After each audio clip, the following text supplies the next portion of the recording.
Bonjour à tous, dans cette vidéo nous allons résoudre 5 intégrales. Commençons tout de suite avec la première, intégrale de moins 2 à moins 1 de t-2 sur le carré de t carré moins 4t plus 3. Alors je vais me diriger vers une substitution en posant, alors non pas t parce qu'il y a déjà une variable qui s'appelle t, donc je vais changer de lettre, utiliser par exemple la variable u. Donc u égale à t carré moins 4t plus 3. Pourquoi je me dirige vers une substitution? Je constate que j'ai une fonction de fonction. On a le carré de t carré moins 4t plus 3. Donc je me dis, tiens, si je pose u égale à l'intérieur, que je regarde sa dérivée, u' c'est 2t moins 4, je me dis, ok, le numérateur c'était moins 2, ce n'est pas 2t moins 4, mais enfin à une constante multiplicative près, on est bon. En effet, il me suffit de multiplier le numérateur par 2. Si je fais 2 fois entre parenthèses t moins 2, j'obtiens bel et bien 2t moins 4. Et donc pour ne rien changer, je multiplie l'intégrale par 1 demi. Donc, moralité de l'histoire, qu'est-ce que j'obtiens? J'obtiens intégrale, enfin 1 demi, pardon, fois intégrale de 1 sur t carré, pas t du coup, u. 1 sur u au carré du. Alors, les bornes. Quelle était la première valeur que pouvait prendre petit t? Petit t, la première valeur qu'il peut prendre, c'est moins 2.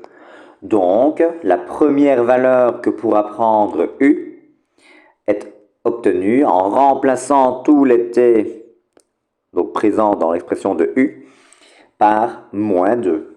Si j'effectue le calcul, je vais réaliser donc le calcul suivant, moins 2 au carré, moins 4 fois moins 2, plus 3 pour la borne du bas. Pour la borne du haut, qu'est-ce que je vais faire? Remplacer tous les t par moins 1. Je remplace tous les t par moins 1 qui est la dernière valeur que peut prendre t. Si je remplace tous les t par moins 1, j'obtiendrai la dernière valeur que pourra prendre u. Donc allons-y, effectuons le calcul. Moins 1 au carré, moins 4 fois moins 1, plus 3.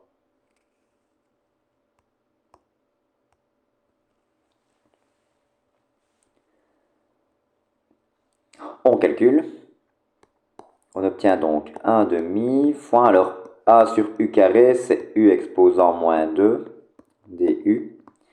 Borne du bas, moins 2 au carré, 4, moins 4 fois moins 2, plus 8. 4 plus 8, ça fait 12, et 3, ça fait 15.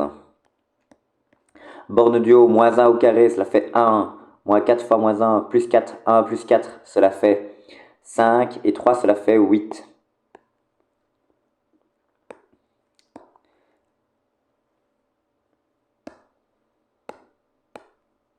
Alors, primitivons u exposant moins 2, 1 demi fois u exposant moins 1 divisé par moins 1, que l'on fait varier entre 15 et 8. Autrement dit, c'est 1 demi fois moins 1 sur u que l'on doit faire varier entre 15 et 8. J'obtiens donc 1 demi fois, entre parenthèses, je remplace u par 8, je mets un moins, je remplace ensuite u par 15. Alors, 1 demi fois moins 1 huitième moins moins 1 quinzième. Donc autrement dit, vous vous retrouvez avec 1 demi fois moins 1 huitième plus 1 quinzième. Je vais mettre tout au même dénominateur, c'est-à-dire 120. J'obtiens donc 1 demi fois, je mets tout sur 120. 8 fois 15, cela fait 120, donc je vais avoir moins 15 plus 8. Et donc, finalement, vous obtenez moins 8 plus 15 moins 7 sur 120, donc a demi fois moins 7 sur 120, cela fait moins 7 sur 240. Et cela termine cette première intégrale. Passons tout de suite à la deuxième. Intégrale de pi demi à pi du sinus de x fois la racine cubique de 1 plus le cosinus de x dx. J'ai à nouveau une fonction de fonction, j'ai la racine cubique d'une fonction, donc penser à la substitution ne peut pas être une mauvaise idée. Je vais poser t égale à 1 plus le cosinus de x. Le t' est donc égal à moins le sinus de x. Ah zut, ce n'est pas moins sinus de x que j'ai devant la racine cubique, c'est sinus de x. Donc qu'est-ce que je fais? Je mets un moins devant le sinus et un moins devant l'intégrale pour ne rien changer. Alors, donc égal moins intégrale de la racine cubique de t dt. Au niveau des bornes, je regarde. X, la première valeur qu'il pouvait prendre, c'était pi demi. Donc, la première valeur que va prendre t, je remplace le x par pi demi. J'obtiens donc, pour la borne du bas, 1 plus le cosinus de pi demi. Pour la borne du haut, je vais remplacer donc x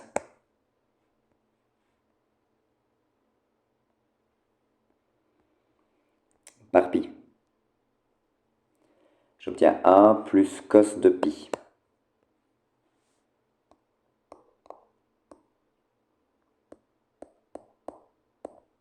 Il n'y a plus qu'à calculer.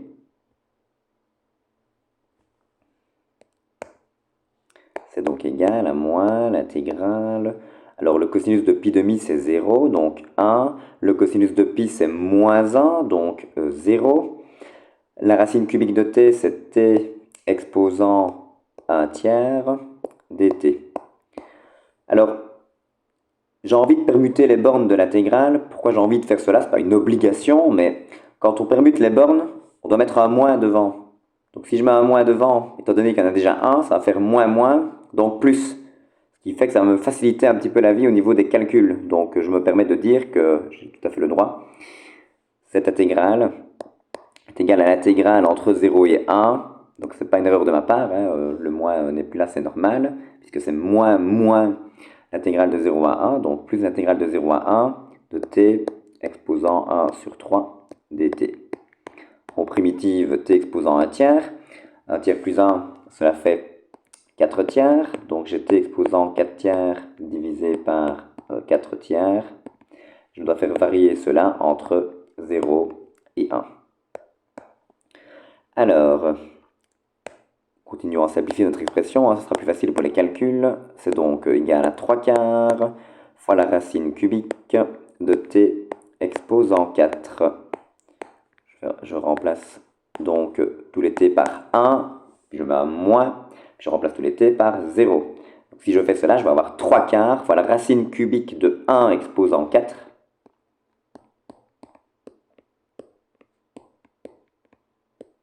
Moins 3 quarts fois la racine cubique de 0 exposant 4. Autrement dit, j'obtiens 3 quarts fois 1, cela fait 3 quarts, moins 0, ça fait donc bien 3 quarts. Et cela termine cette deuxième intégrale. Passons à la troisième. On me demande d'intégrer entre 1 et e. Je rappelle que e est la constante de l'air. ln de x, le logarithme népérien de x. Alors, ln de x n'est rien d'autre que une fois le ln de x. Si je constate cela, eh bien j'ai un polynôme p donc fois un ln l. En utilisant le moyen mnémotechnique ALP, je peux procéder par partie, mettre pour f de x le ln de x. Je vais le dériver pour obtenir f' de x, donc égal à 1 sur x. En g', je mets 1. Je vais devoir le primitiver et obtenir x. Ensuite, vous connaissez la chanson. Hein. On fait celui-là fois celui-là, moins primitive de celui-là, celui-là. Ce ne sera pas une primitive ici, mais une intégrale, mais la formule est assez similaire. Donc, allons-y. Application du théorème d'intégration par partie. Ça est égal à x fois le ln de x que je fais varier entre 1 et e, moins intégrale entre 1 et e de 1 sur x fois x dx. Cette partie-ci correspond à la partie verte du schéma, tandis que cette partie-ci correspond à la partie rouge. Ok, donc continuons.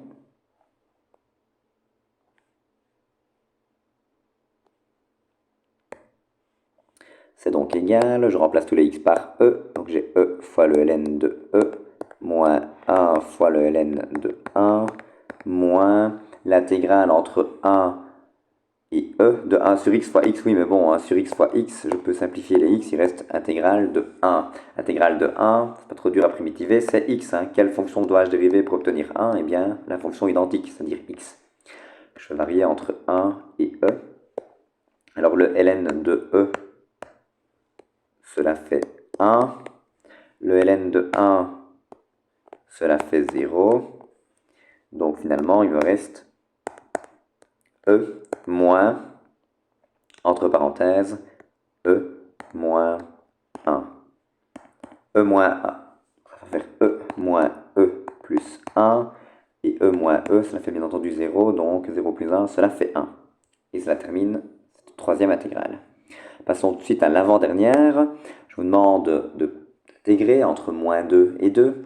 Sinus de x fois le cosinus de x divisé par la racine carrée du sinus exposant 4 de x plus le cosinus exposant 4 de x. Alors là, on se dit, purée, on a une sacrée expression, une sacrée fonction à intégrer et donc à devoir primitiver.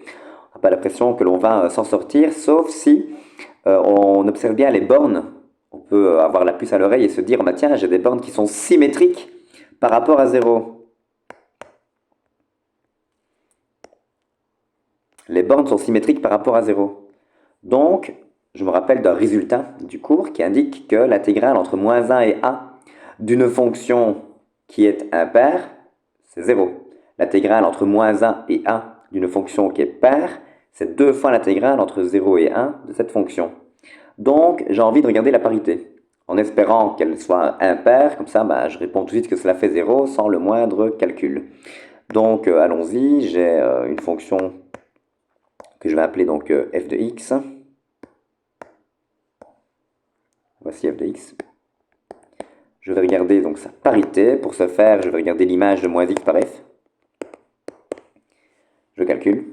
Donc j'ai le sinus de moins x fois le cosinus de moins x divisé par la racine carrée du sinus exposant 4 de moins x plus le cosinus exposant 4 de moins x. Alors, le cosinus de moins x, c'est la même chose que le cosinus de x. Pourquoi? Parce que lorsque deux angles sont opposés, ils ont les mêmes cosinus. Deux angles opposés ont le même cosinus. Rappel du chapitre de trigonométrie de l'année passée. Pas la même histoire pour sinus. Lorsque deux angles sont opposés, ils ont des sinus qui sont opposés. Donc ceci est égal à moins le sinus de x. Donc finalement, qu'est-ce qu'on obtient? Le sinus exposant 4 de moins x, donc ce sera l'exposant 4, la quatrième puissance de l'opposé du sinus de x, donc ça fera sin exposant 4 de x. Et le cosinus exposant 4 de moins x, c'est le cosinus exposant 4 de x. Donc, finalement, je me retrouve avec moins le sinus de x fois le cosinus de x sur la racine carrée du sinus exposant 4 de x plus le cosinus exposant 4 de x, c'est-à-dire l'opposé de la fonction de départ. Puisque j'obtiens l'opposé de la fonction de départ, cela implique que f est impair. Puisque f est impair, j'applique immédiatement le résultat du cours qui indique que l'intégrale entre moins 1 et a, j'insiste sur le fait que les bornes doivent être symétriques par rapport à 0 pour pouvoir utiliser un tel résultat. C'est le cas ici donc. Intégration d'une fonction impaire sur un intervalle qui est symétrique par rapport à 0, cela donne toujours 0. Et c'est terminé pour cette avant-dernière intégrale. Passons tout de suite à la dernière. Intégrale de 0 à pi demi du cosinus au cube de x fois le sinus de x. À nouveau, je constate qu'on a une fonction de fonction, le cos et le cube. Donc j'ai envie de poser t égale au cosinus de x.